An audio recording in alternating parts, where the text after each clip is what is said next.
about the policies we're launching today. Thank you very much. Sarah, thank you very much indeed. And yes, this press conference this morning, Lawless Britain, is the beginning of a 6-week campaign. We will, over the course of the next few weeks, highlight individual areas, go into much more detail, and we'll also have one or two quite well-known people appearing on our stages, coming sort of out of obscurity, political obscurity, to support what we are trying to do. One of the things I think that has sort of really led to deterioration of trust in politics are successive Home Secretaries telling us crime is falling. You hear it every year, crime is falling, so please don't worry your poor little heads. Well, that's because the crime survey for England and Wales is based on completely false data. If you look at police recorded crime, which is what we've done for our research all through this, you can see that actually there are some significant rises in crimes of all kinds, particularly crimes against the person. We're actually facing, in many parts of our country, nothing short of societal collapse. If people are scared to go out of the shops, scared to let their kids out, that is a society that is degrading, and it's happening very, very rapidly. I'm astonished that there has been so little debate in Westminster amongst our political classes on this issue, because I'm sure they must, in their MPs' inboxes, get members of the public telling them just how grim things really are. Sarah mentioned the word respect. Respect for those in uniform has declined massively. The criminals don't particularly respect the police and can act in many cases with total impunity. Just as worrying, if not more so, is huge numbers of law-abiding, tax-paying Britons have also lost respect for the police, but in a different way. The idea, the concept that we're living in a system of two-tier policing and two-tier justice under two-tier care has really taken hold. You only have to look at the reluctance to prosecute those violent thugs in Manchester Airport who beat up those police officers. It took months and months and months for any prosecution to be brought, and I suspect the reason that it happened is because Reform said if they didn't, we would take out our own private prosecution. And yet, Lucy Connolly and others like that, and she received a 31-month prison sentence, albeit for saying something deeply intemperate and wrong, of that there's no question. Her case was dealt with in days. So we are in a real, real mess. Just looking and thinking about London for today, London, 1 in 3 people at some point have been subject to phone theft. It's almost unbelievable. It's almost unbelievable. The number's so big. Had a case in my family a few months ago. Somebody at Victoria Station, a relation of mine, punched, phone taken, but they had a tracker on the phone, so we could see exactly where the phone was going. And I assume it wasn't just one phone, there would have been a couple of hundred phones. We even gave the police the address of the house in southern Buckinghamshire where the phones had gone to. The police took no action whatsoever. And you can just walk down Oxford Street, Regent Street any day, and you can see the moped gangs running amok with hardly anybody ever being arrested. Shoplifting in London, and by the way, when I give you these figures, these are the reported figures. Bear in mind that most of us now don't even bother to report crime. We can't see the point. If it comes to theft from our properties, we worry what it might do to our insurance premiums, and most people don't report stuff because what is the point? But quite extraordinary that in London alone, shoplifting should be up by 150% since 2021. Muggings in London, up 26% just in the last 2 years. But I sense, again, many people, frankly, just too embarrassed to report the fact that they have been mugged. And actually, crime is another reason why people are leaving London. John Friedrichsen, the shipping magnate, he's going, taking his billions with him, saying London has gone to hell.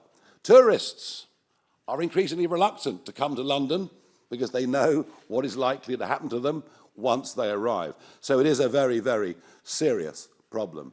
But there's a parallel from which I think we can draw great inspiration. I worked in the 1980s for a couple of Wall Street houses in my days in the commodity markets, and I remember if you left a restaurant in New York at 8, 9 o'clock at night, you made sure the taxi was there, waiting, the guy gave you a wave, so that you literally spent sort of 5 or 10 seconds leaving the venue. So bad was street crime in New York. And yet, 10 years later, you could wander about New York at 2 o'clock in the morning, being really unconcerned that anything would go wrong. And this, of course, was the inspirational mayor, Rudy Giuliani, who followed the broken windows theory, which is if you deal with crime, if you deal with graffiti, you deal with litter, you deal with things at the ground level, that helps stop crime going further up. And we're doing the opposite. You know, since 2014, you can shoplift up to £200, and frankly, nothing is going to happen to you. Layla would not have been prosecuting them. Sarah would not have been hearing the cases. We just accepted that shoplifting is okay. Drugs being smoked openly on the streets, that apparently is just okay. So what we've done is we've raised the level of what we now deem to be acceptable behaviour. And of course, what happens if you go lax on it? Well, of course, crime moves up to fill that gap and then moves on further still. So I want to be absolutely clear at the start of this 6-week campaign that Reform will be the toughest party on law and order and on crime that this country has ever seen. We will aim to cut crime by half in the first 5 years of a Reform government. We will take back control of our streets. We will take back control of our courts, of our prisons. And if you're a criminal, I am putting you on notice today that from 2029, or whenever that may be, either you obey the law or you will face very serious justice. Now, in terms of policy proposals, yep, I'm going to reiterate the point. Zero tolerance policing. Every single shoplifting offence, however small, should be prosecuted. Every single mobile phone that is stolen, if we can track it, we need to go to the addresses and find out who these people are. Stop and search. Stop and search in areas where knife crime is prevalent will go on up until saturation point, until we drive knives off the street. And believe me, this is a policy that I know from my campaigning recently around the country, supported by people right across the political spectrum. And if we have to build more knife arches at the entrance to train stations or bus stations or whatever it may be, then we will do it. Fast track arrest, we believe that is very, very important. And if we have to open pop-up custody suites and centres around the country, we'll do so because many police stations not just closing in huge numbers around the country, but many police stations, including a local one in Clacton, have lost their custody suites. So we believe that fast-track arrest, holding people, is right. And perhaps the biggest pledge that we would make today is to say 30,000 more police over a 5-year term of a parliament. And we will scrap all diversity, equality, and inclusion roles, and we will aim for a higher and physically tougher standard of police officer on our streets. I think that if criminals slightly fear the police, that is a desirable place for us to be as a society. I knew a chap who'd served in the Grenadier Guards. He'd served in Afghanistan. He'd done 2 tours, one of them a very, very brutal tour. He came back in his late 20s, applied to join a county police force, but was rejected. Rejected. A fit young guy, an army sergeant who'd done service, told to come back next year because they were having trouble with their quotas. Enough. Enough of all that rubbish. And in fact, on that theme, we would look very much to go to people who have served in the armed forces, who we think would make ideal police officers. Fast-track courts. We have a massive backlog in all levels of court cases in this country, partly down to the repeated lockdowns that we went through, and partly down to the fact that actually, astonishingly, so many magistrates' courts have closed since 2010. Up to 50% of magistrates' courts closed since David Cameron came to power in 2010. So we would aim to reopen those magistrates' courts, and we would reach out to former and retired magistrates and say to them, please, we want you to come back to this job. Help us in this national effort to catch up with the backlog and to start dishing out proper justice. And of course, we know that 10% of criminals commit 50% of all crime in this country. So it won't surprise you to know that we are not supporters of the Labour government policy of early release for offenders. Weren't some of those scenes outside our prisons deplorable?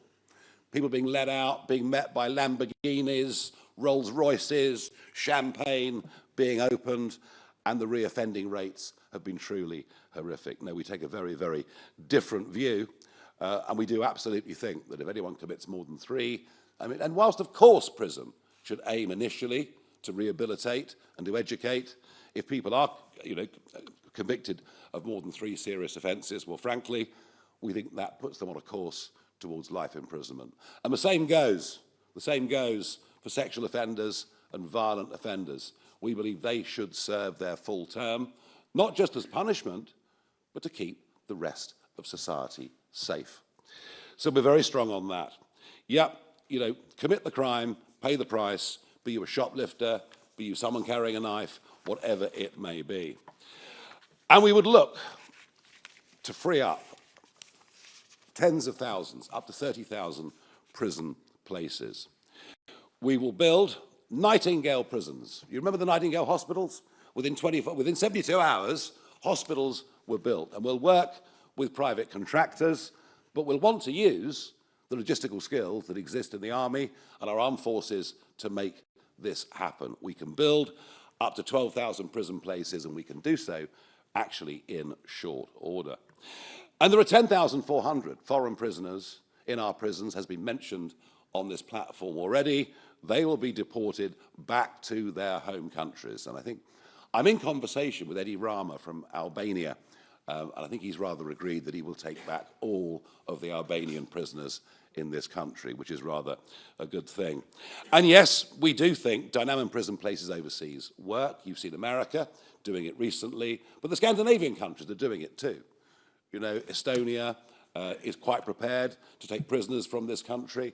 And in fact, the Labour government has had those conversations already, but of course, nothing has come to fruition. Denmark sends off prisoners to Kosovo and places like that. It is quite astonishing that to keep a prisoner in a British prison costs nearly £52,000 a year. You could send a child to Eton for that price. So if we can send some of our worst violent criminals overseas to serve their terms, then yes. And if that means that Ian Huntley goes to El Salvador, well, our attitude is so be it. So we're serious about it, but we also think we can cut the costs of running prisons significantly. It seems that everything the British state does, because it's so highly bureaucratized, costs just so much more than everywhere else. France manages to run its prisoners for an average of £40,000 a year, not the £52,000 a year that it is here. To repeat, today is just the start of this Law and Order campaign, which will go on over the course of the next 6 weeks. I genuinely think that by standing up, by saying these things, we're striking a chord with the vast majority of the British public. There is nothing left-wing or right-wing about desperately wanting for our society, for our streets, to be a hell of a lot safer than they are today. And as with everything that we do, when we say it, we actually mean it. How about that? Thank you.